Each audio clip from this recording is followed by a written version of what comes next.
The magic lamp. Narrow gauge engines work very hard. They puff and chuff all day, up and down the hills. One day, the winding gear that carried coal cars up and down the incline broke. The engines had to work extra hard, pulling heavy coal cars up and down the long, steep track. Until at the end of the day, they could ease their aching axles. That evening, Thomas puffed into the transfer yards. All the narrow gauge engines were there. Thomas was delivering steel winches and wires to repair the broken incline. Listen, Thomas, hooted Rusty. Skarloey's telling us a story from the hills. Long ago, began Skarloey, there was an old engine called Proteus.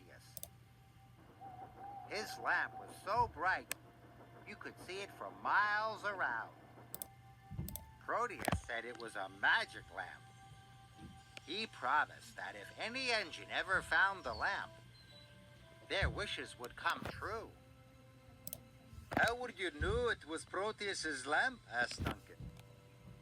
First, you feel a rush of wind whenever the lamp is near, Skarloey chuffed quietly. Then you hear a strange creaking sound. And finally, he added, you see it flicker on and off and on. Peter Sam huffed loudly. I don't believe there's a magic lamp. Soon all the steel winches and wires were loaded into Peter Sam's freight cars. I have work to do, huffed Peter Sam. I'm a really useful engine, not a really silly one. The incline must be working by morning, so I won't be wasting my time looking for a silly magic lamp, he tooted proudly. And he steamed quickly away. The moon was bright. Peter Sam huffed and puffed. The magic lamp I know isn't true. It's just an old story and quite silly, too. Peter Sam clickety-clacked towards a junction. Suddenly, he felt a great rush of wind. His axles rattled and his couplings creaked. What's happening? Peter Sam whistled. He was so surprised he puffed right past the junction and up the wrong line away from the incline. Peter Sam still didn't believe Skarloey's story about Proteus's magic lamp, but then he heard a creaking sound, and his wheels began to wobble.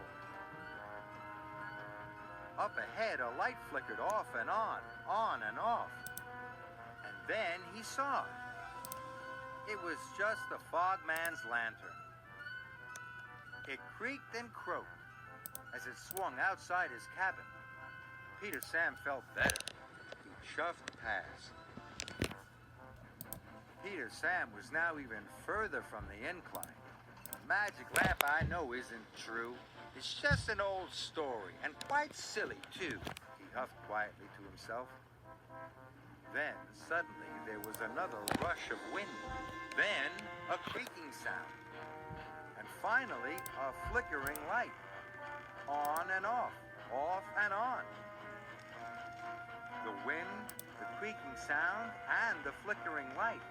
Could it be Proteus's lamp, thought Peter Sam? Then he saw it. It wasn't Proteus's lamp. It was the light from a campfire at the children's campground. And it was the trees that were creaking in the wind. I knew that all along, sighed Peter Sam. But now he chuffed on even more slowly. Peter Sam was at the bottom of a steep hill, and now he was completely lost. He didn't know what to do. I wish I could find the incline, and I wish I could be safe at home in the sheds with the other engines. And I wish, Peter Sam puffed quietly, I wish I could find Proteus's lamp. Perhaps then my wishes would come true. Suddenly, he felt a rush of wind whip round his wheels. Then he heard the strangest creaking, croaking sound. And then he saw a flickering light that flashed on and off and on. It came from the top of the hill.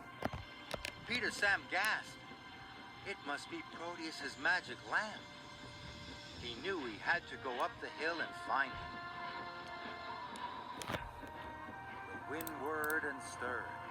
The sound became a whooshing and a wheeshing, and the light flickered brighter and brighter. Peter Sam puffed to the top of the hill. And there was Harold the helicopter. His blades made a wind that whirred and stirred. The sound whooshed and wheeshed as the blades spun around. And Harold's bright light flickered on and off and on. Peter Sam was very surprised. "Harold," he gasped. "Hello," hummed Harold. "I was dropping off some packages for the hill farms. What are you doing?"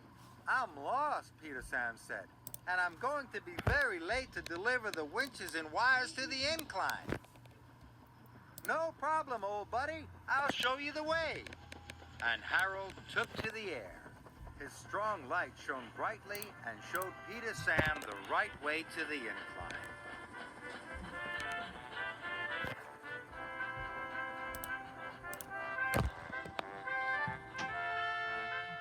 Later, on his way home, Peter Sam couldn't stop thinking about what had happened. "Maybe," puffed Peter Sam quietly, "you don't have to see the magic lamp for your wishes to come true. Maybe it's enough just to believe in it."